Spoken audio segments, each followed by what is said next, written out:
Good morning, everybody. Have a nice morning today. Have a very nice time with my English class at the beginning of the day. Welcome. You are most welcome to my digital classroom, your spoken English class. Spend just 2 or 3 minutes a day here in my class and be a fluent English speaker very shortly. Today I'll read 2 beautiful stories with 2 beautiful lessons for all of us. Try to follow me. Yes, with all your attention. Now the stories. But you have to wait a bit till the end to know the names and the morals. Let's start the first story.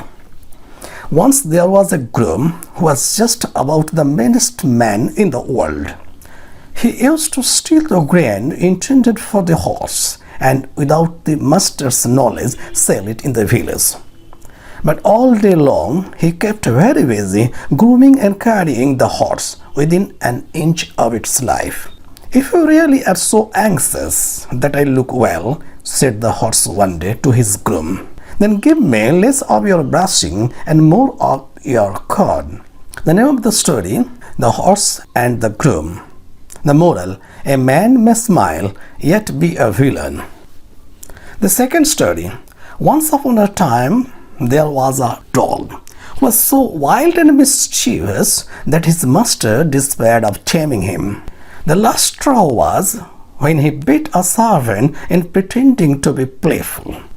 His master was taking him out to the forest to dispose of him when a neighbor suggested, "The way to tame that beast is to fasten a chain around his neck and attach a heavy wooden clog to the end of it. That will stop him from biting and worrying his fellows." The master decided to try it. The next day, the dog, looking upon his clog as a badge of distinction, went down to the marketplace, shrieking and rattling the hobo to attract everyone's attention. An old dog approached him and said, "If I were in your place, I'd make less noise and not call people's attention to my disgrace. Wearing a hobo is anything but a mark of distinction." The name of the story, The Mischievous Dog. The moral, men often mistake notoriety for fame.